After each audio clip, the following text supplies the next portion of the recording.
దిక్కుతోచక పడిదొర్లే sperm పార్టికల్స్‌లా million ప్రేమలు, ప్రేమికులు. మచ్చుకకి కొన్ని. ఆల్ఫా, బీటా ప్రేమ. జనరల్‌గా మనుషులందరికీ ఎప్పుడూ ఏదో ఒకటి అవ్వాలని ఉంటుంది.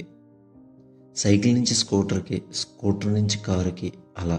బీటా ఆల్ఫాలాగా వారు వీరిలా కాగానే పస అయిపోతుంది. ఉన్నవి కప్పిపుచ్చుకునే ఐడెంటిటీ క్రైసిస్, ఇన్ఫీరియారిటీ ప్రేమలు. ఎప్పుడూ గుర్తించాలని కోరుకోవడమే తప్ప పొసెసివ్నెస్కే, అనుమానానికి తేడా తెలియక ఊబిలో కూరుకుపోయేవి. వీళ్ళకి మార్పు అస్సలు ఇష్టం ఉండదు. సంకనాగించేసేవైనా సరే వినడానికి వినసొంపుగా ఉంటే పాజిటివ్, జీవితంలో ఉపయోగపడేవైనా సరే కఠినంగా ఉంటే నెగిటివ్. ఉనికి కోసం తన్నుకు చచ్చేవి ఇంకొన్ని ప్రేమలు. కాంప్రమైజ్ అనే క్వాలిటీ అస్సలు కనిపించదు ఇందులో. కాన్ఫ్లిక్ట్ వచ్చిన ప్రతిసారి ఓ ప్రళయమే. ప్రతి దానికి ఓ లాజిక్ లేదా ఓ జస్టిఫికేషన్ ఉంటుంది. లిబర్టీ పేరుతో సరదాగా త్రీసమ్కి ఇన్వైట్ చేసేవి కొన్ని ప్రేమలైతే, సొంతం అనుకుని బెల్ట్ వేసి కుక్క పిల్లలా కట్టిపడేయాలని చూసేవి ఇంకొన్ని. సో ఓవరాల్గా థీమ్ ఏంటంటే, ఒక వస్తువు, వ్యక్తి లేదా ప్రదేశం ఏదైనా కొంతకాలం గడిపితే దానితో కొన్ని జ్ఞాపకాలు, కొంత ఎమోషనల్ బాండింగ్ ఏర్పడడం ఎంత సహజమో, అభిప్రాయాలు ఏర్పడి మారుతూ ఉండడం కూడా అంతే సహజం.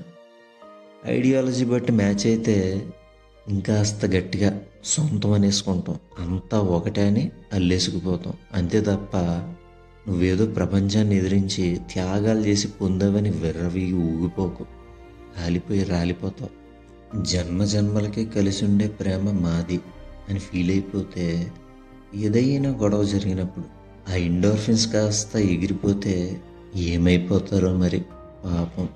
మన కల్చర్లో బేసిక్గా అమ్మాయిలు నాన్న లక్షణాలు ఉన్న అబ్బాయిలకి, అబ్బాయిలు అమ్మ గుణాలు కనిపించే అమ్మాయిలకి అట్రాక్ట్ అవుతారు. ఏదో ఆ క్షణానికి నువ్వు తగిలావు అంతే. అదొక ప్లానెడ్ యాక్సిడెంట్, దట్స్ ఇట్. ఒకసారి ఇఫ్ కేస్ యాడ్ చేసి చూడు. నువ్వు లేకపోతే బొంగేముండదు, ఇంకొకరు ఎవరొకరు వస్తారు ఆ టైంకి.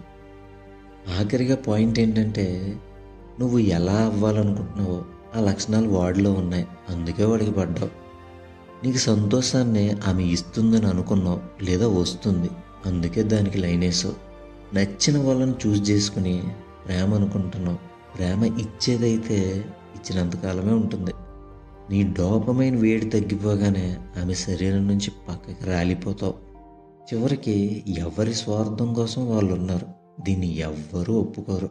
హక్కులు పంచుకునే ప్రేమలు కొన్ని, అధికారం చలాయించాలనుకునేవి ఇంకొన్ని, స్వాతంత్రం కోరుకునేవి కొన్ని, స్వార్థంతో మరికొన్ని. Bonus lines. ఒక కరుడు గట్టిన ప్రేమికుడు చెప్పిన మాట, స్వేచ్ఛని ఇవ్వటమే నా ప్రేమ లక్ష్యం. బాధ్యతగా ఉంటారా, బరి తెగిస్తారో వారి విచక్షణ. అలానే భంగపడ్డ బాధితుడి మాటలు, 24 hours ఎవరి గుద్ద వెనకాల తిరిగి చూడలేవు ఏం చేస్తున్నారా అని. ఒకవేళ అది కుదిరినా వారి అంతరాల్లోకి వెళ్ళి తొంగి చూడలేవు ఏం ఆలోచిస్తున్నారో అని. ఇంకా నీ చేతుల్లో ఏముంది? పొసెసివ్నెస్, ప్రేమ, పొకుడి అని చెప్పి బంధించాలనుకునే చేతకానితనం తప్ప.